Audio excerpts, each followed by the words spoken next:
When desire becomes greater than effort, change results.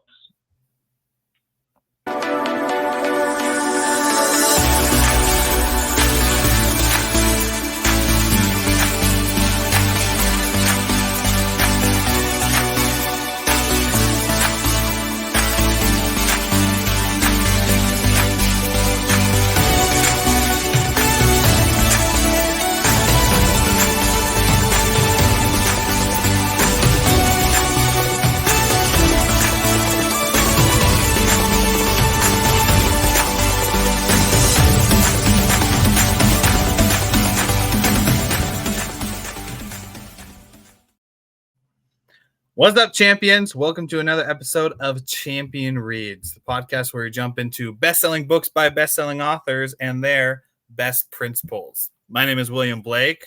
We're also joined today by our other executive producer, Mr. Ian Sturmer, and we're going to jump into the continuation of Mindset by Carol Dweck. Look at that beautiful book that Ian's holding up. Such great topics have been talked about in not only our podcast in these episodes, but others as well, because mindset truly is everything. Specifically today, we're going to jump into the idea that even though we know what we need to do, why in the world do we not do it? I'm excited to talk about this because I know there are several things, unfortunately, that I am not doing that I know I need to, but as well as I've in the past and continue in some areas, I am doing the things I know I need to. So the thing that comes first to my mind as I've been working on my health journey, lost 20 pounds so far and working my way down. Woo! Woohoo! Thank you. And the thing that always comes to my mind is this example that I heard years back. I don't know who it was from. It was in this random just place, and this person said it. But we had this conversation, and he said, sometimes there's something else needed besides mindset. Because if it's just mindset, then all you got to do is just change those set things in your mind, those things you've been conditioned to, and then your mind will then work out ways to be able to do stuff that will help get you to where you want to go. But there's those instances that I'm sure a lot of us champions have felt where it's like, we know, and this is the example he gave. He says, we know salad's healthy. We know it's going to help our body. But we go for the cake, right? It's like, we know cake is bad for us, but we go for the cake. We know salad's good, but we go for the other thing. And so it's interesting about what is it that is different. What is it that needs to also be with our mindset to go forward? I'm really excited for this conversation. So I'll turn it right over to Ian to start us off as we go with it. Yeah, well, first of all, I'm holding out that science will suddenly discover that cake is actually healthier for us. Yes. And I'm just ahead of the curve on that one. So there's always a chance, and that may even be part of that whole mindset thing is, are we hoping somewhere in the back of our mind that something is going to be different? Are we hoping that there's going to be a change and we can live life easier? I think our brain just works that way, that we're looking for something easier, even though we know the answer to things. And it's taken that step back to realize, what is it in our mind that is holding us back? And sorry, as you were talking, I'm going to jump into an example. So my daughter did cheerleading, and she had to do this kind of jump up and do a forward flip in the air, kind of like an aerial somersault thing. And she could do it when she was on the trampoline and some of the padding and stuff around. She did really good. So when she didn't have that padding and things, she just couldn't get it. And physically, she was fully capable of doing it. She'd done it several times whenever she had that safety net around her. But when she didn't have that, she wouldn't get even close to being able to do that flip. And I would try to explain to her, the only thing keeping you from doing that flip is you telling yourself, I can't do this flip. And if you told yourself you could do it, you would do it. There's nothing physical about this for her. For me, it's a whole different story. But for her, yeah, physically, she was fully able, but there was something mentally that she told herself, I can't do it under certain circumstances. And that's really this whole idea of mindset. We talk about fixed versus growth mindset. Do we tell ourselves we can't do it? And the only reason we can't accomplish something is because we told ourselves we can't do it. And can we change that? Can we, change what we know to be what we really know? And I think that's kind of the crux of this whole book is how do we change our mindsets to realize that we can grow and change and we are not stuck in that position that we're in right now. We were talking in the green room before this of, how many times do we get stuck in the same thing that we know is not right, but we don't allow ourselves to change. And I'm going to go back to the quote that I used at the beginning, which is, if your desire for change is greater than the effort required, then you'll make the change. But if our desire for change is not great enough then to overcome the effort, then we just sit where we are and complain that life is unfair to us. Yeah. Which isn't a fun hobby anyways, complaining. Yeah.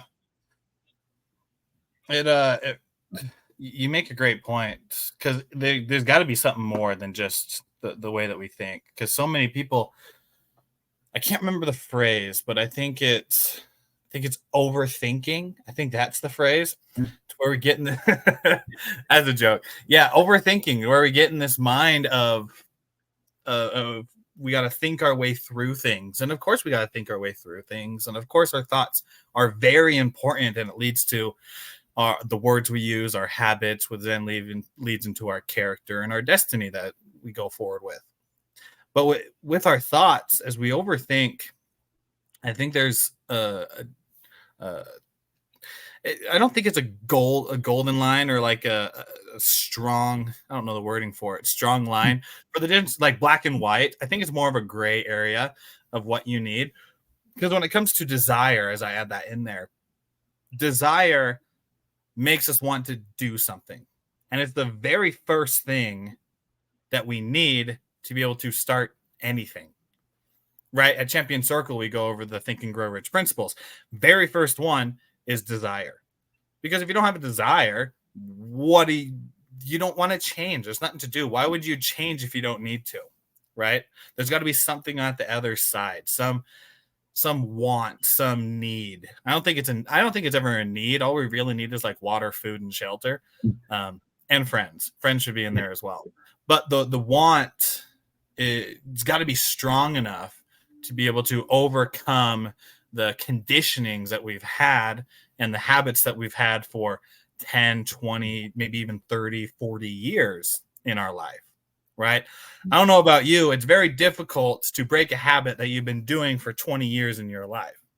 Yeah, it took me 20 years to get that habit built. I don't want to give it up now. Right?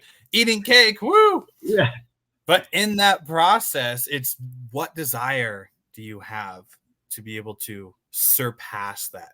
And of course, there's things like finding your why, and I'd love to talk about that later. But simply to end my thought on this is, what's that desire? How do we come up with something more than just the thoughts that we have to then put our thoughts into action? Yeah. One of my sayings that I use sometimes, especially with goal setting, is if you don't want it, you're not going to get it. You got to want something. And I love the word want. And I use that in contrast to the idea of willpower. We need more willpower. And willpower is a red herring. It's a false concept. Willpower doesn't do us any good.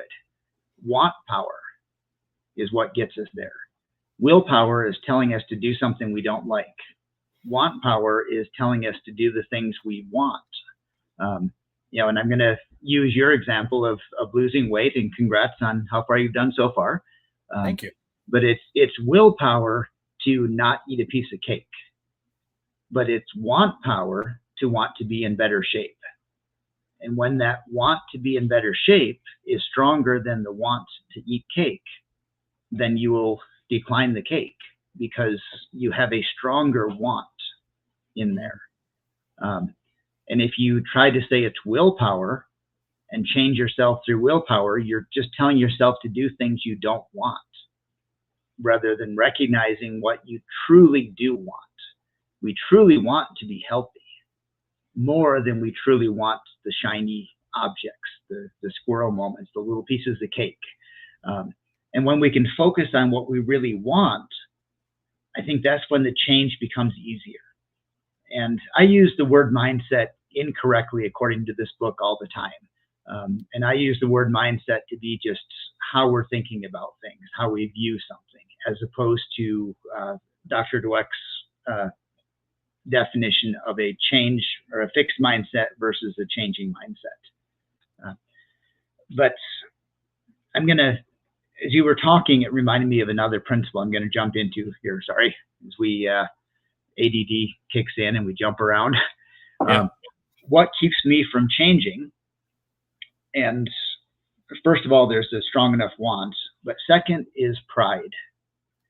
And I don't know how many times I have continued incorrectly because of my own pride, even though I knew it. And there was one time, there's two words, ensign and ensign.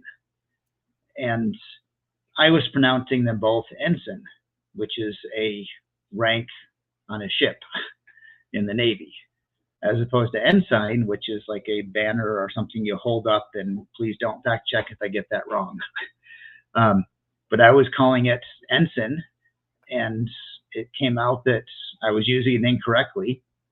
And I consciously in my head said, I'm not going to change that. Because of stupid pride, I'm going to do the wrong thing. And I think that holds us back a lot of times from that changing mindset, because change means we were doing something wrong before, or not doing it as efficiently or in the best manner. And we need to do something different ourselves. And it kind of means we were wrong before then. And, I'm a little too self-centered sometimes, a little too prideful, but I don't want to make that effort to change and say, I was wrong. I need to do it a different way. So I kind of running out of my idea there, but so I'll pass it back to you. But putting forth the efforts, getting a strong enough desire, and overcoming my own pride, I think are the things that hold me back from the changes that would make me a better person. I agree. With me, pride is in there strongly as well. I agree. You're prideful as well. Yeah. Thank you. Pride, it's hard not to be when you're this good, Yeah. Yeah. I think it's very, let's define what pride is. And you tell me if I'm wrong here, because there's different kinds of pride. There's the pride of in the animal kingdom, a lion's thing, right? Which I don't think we're talking about. There's there's the pride of being prideful for your accomplishments, as like being excited and being happy for things that you've done.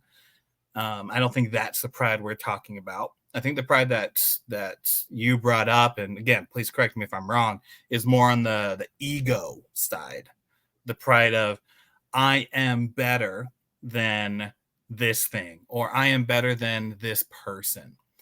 The ego side of, and it also be vice versa, because I don't know if people knew this, but pride goes into the opposite with jealousy as well.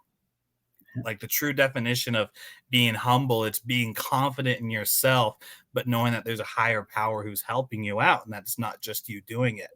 But pride, the ego side of it, it flips on both of them, of like someone who's contentious, someone who's competitive, someone who is either on the high end of seeing people lower than themselves or see other people higher than themselves. That's also what I've seen as a form of pride, because it comes into the realm of where I position myself in my mind towards other people and towards other things.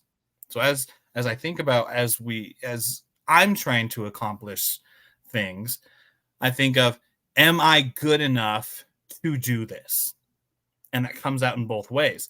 The first one is like, am I good enough to be able to speak at a TEDx conference? Am I good enough to be able to get $100 million sales in business, right?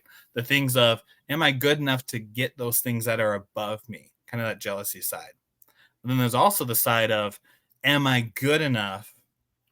Or I guess good enough wouldn't be it. It's like, am I in that position that I have to work at McDonald's?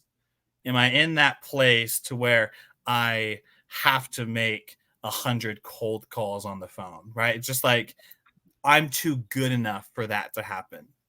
So that's the other side of it. And it's so crucial when it comes to our mindset, because if we have either of those two things, it halts us.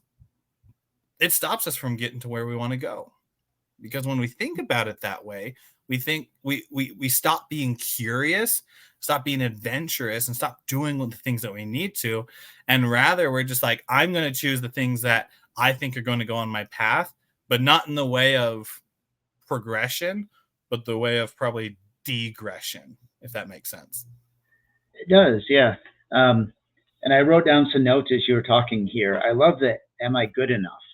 And I wrote down, with pride, it's, am I good enough to X versus am I better than that person? And that's, I think, a difference in pride. If you love cars and you want to have a Ferrari because you really love a Ferrari and you work hard and you get it, I don't think there's anything wrong with that. If you want a Ferrari so you can prove that you are better than me, then there's something wrong with it. If you're trying to prove you're better than someone else,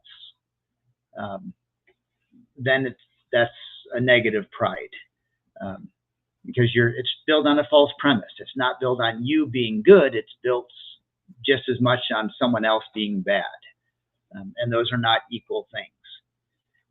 And then maybe that's part of I guess my definition of mindset is, can we change the mindset? Instead of being number one doesn't necessarily mean you beat everyone else. It means you accomplished the most. You accomplished something great to become number one versus everyone else doing bad. If you're in a foot race and 100-meter dash and everyone else trips and you cross the finish line with 1 minute and 37 seconds for 100 meters, which is really bad for those of you who are not sports people, that's not really a win, in my opinion. So changing our mindset, again, with that fixed versus growth mindset. A fixed mindset is number one beats the other people, and that's all that matters. A growth mindset is number one means you are accomplishing the most you can. You're becoming your best. There's always something to reach for, to achieve. I had a chance a few years ago to listen to Magic Johnson, the basketball player. And I'm not a sports person, so forgive me if I get some things mixed up here. But as he was talking, and great speaker, by the way, if you ever get a chance to listen to him, but he said, do you guys know who I really hate? And apparently I was the only in the audience that didn't know this, because they all shouted out Larry Bird, who apparently was a big, back at that time, a big rivalry between the two. And as he talked about, how much he hated Larry Bird and how they pushed each other, I got the idea maybe they were actually friends on the back end of things. But rather than beating each other, that rivalry pushed both of those to become better, pushed them to grow more and be more. And yes, I'm sure they were sad if they lost out to the other person, but you could see the gratitude he had for this person to push him to become a better person, not just to beat the other one, but to become better himself. And that's where I strive for in this changing mindset. How can I change myself to become a better person? Not necessarily to beat someone else, maybe to use someone else as a partner for that growth. But what can I do in changing how I view things to not be stuck in the comforts? That's called comfort because it's really comfortable to be there. You don't want to get out of comfort, but we want to grow. Which do we want more, comfort or growth? Yeah. And I think it can be a mixture of both. I think we can get to the point. I think Tony Robbins, Alex Hormozy have both taught this principle on that as you keep pushing yourself out of your comfort zone, the comfort is being in the uncomfortable zone, which is the growth zone, right? So I think that eventually as we move forward, it can be a mixture of both. An example I'd love to share that bounced off the idea of when you said, are we building it for ourselves, or are we building it to try to impress other people and knock them down?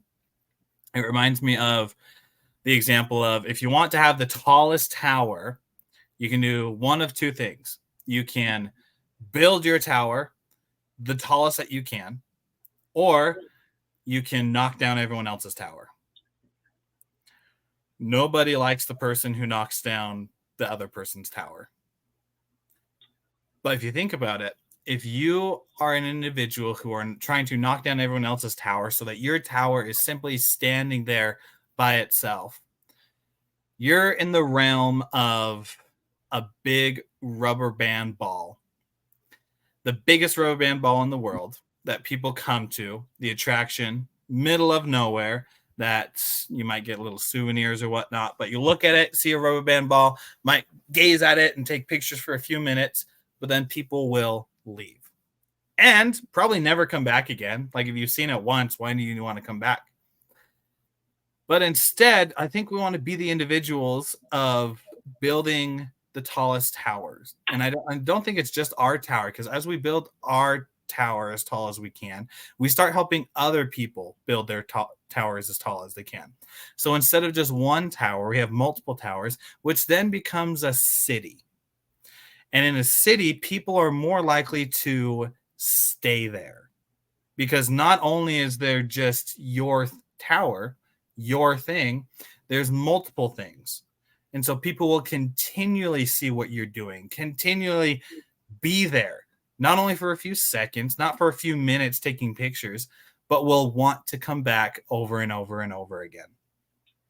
So the question that I would pose to the champions listening, and I'm asking myself internally, is, are we wanting to simply be someone that people see and take a picture with for a minute and that's it? Or are we wanting to be around people over and over and over and over again? Are we the person who's receiving, or are we the person that's giving? And I think that's an important question to ask ourselves.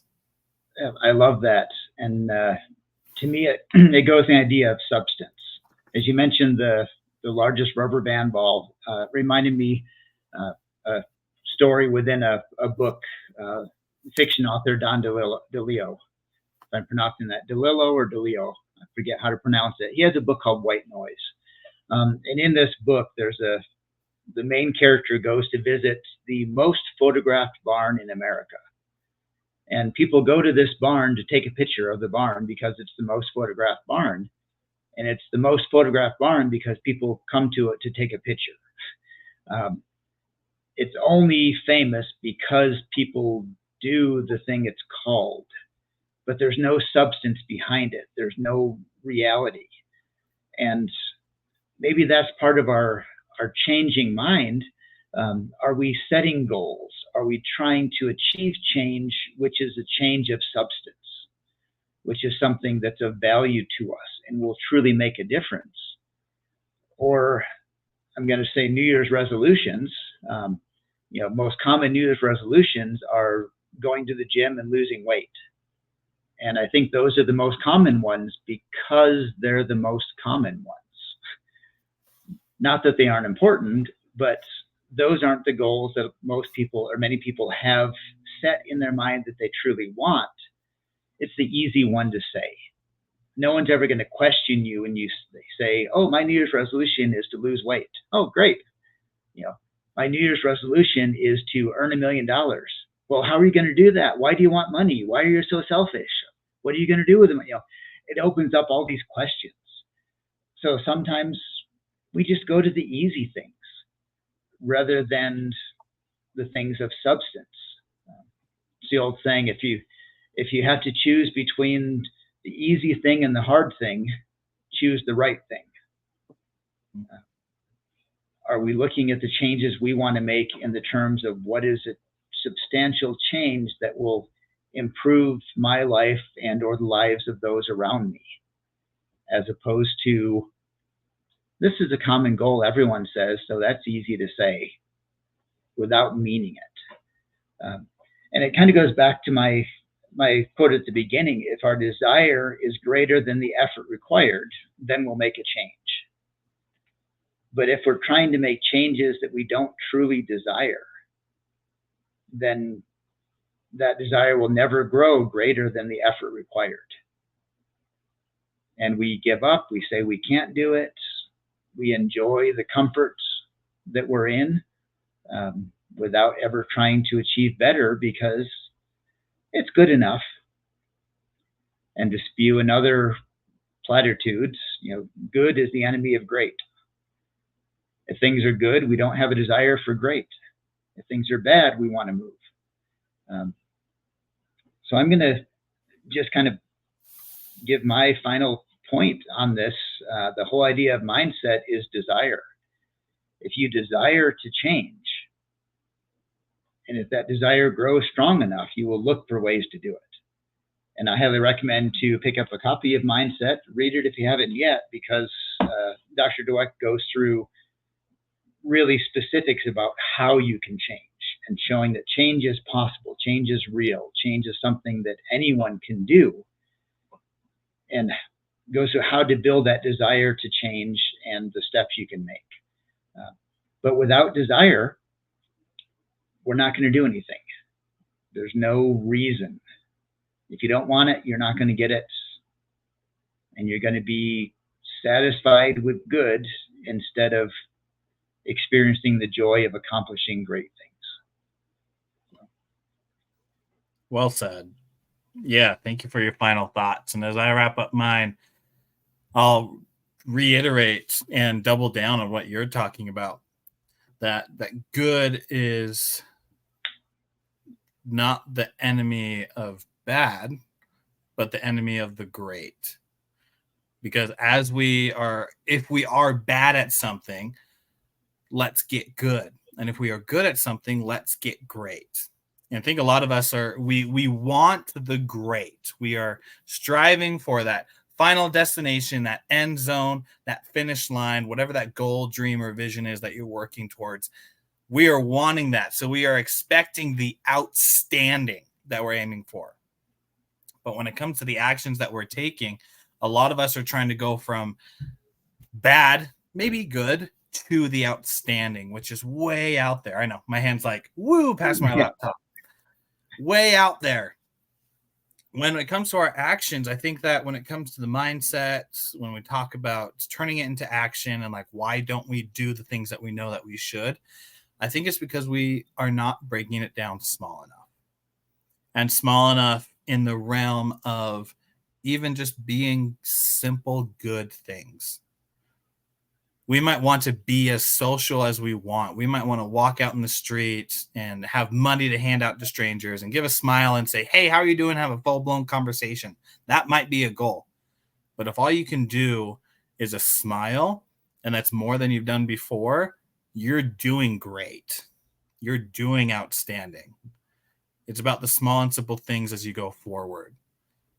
So if you're at the bad, go for the good. If you're at the good, start working towards the great. And as you eliminate more of the bad and fill in more of the greats and the betters and the best, right, then you'll see your life transform in a way that you haven't before, simply because you are doing the small things necessary to get to where you are needing to go. I love that. I know I said my final ones, but I want to throw in one idea from what you just said there. Please. Being happy with those small changes first. And just the thing popped in my head is again, your goal of losing weight. If your goal is to lose 20 pounds, you cannot lose 20 pounds without first losing 1 pound. So losing 1 pound is not a failure to reach 20 pounds. It is the step to get there. I think we have to look at little changes as proof that we can do big changes rather than failure to achieve a great thing. But you just use those to build desire. I made it this one step, I can do one more. I can't walk a mile if I don't make one step. So one step is not failure to reach a mile. It is proof that I'm on the right path for it. So I'll finish with that one now. That was a fantastic way to end. Champion, thank you for listening. If you found inspiration in this episode, go ahead and subscribe to our podcast, Champion Reads. You can find us on all the major podcasting platforms. You can also follow us at www.mychampionscircle.com, where you'll find all of our social links, all of the episodes for our podcast, as well as events that Champion Circle is doing. And until next time, my friends, continue to be awesome. Continue to be the champions in your lives. And always remember that if you are better than you were yesterday, then that is enough. We'll see you on the next episode of Champion Reads.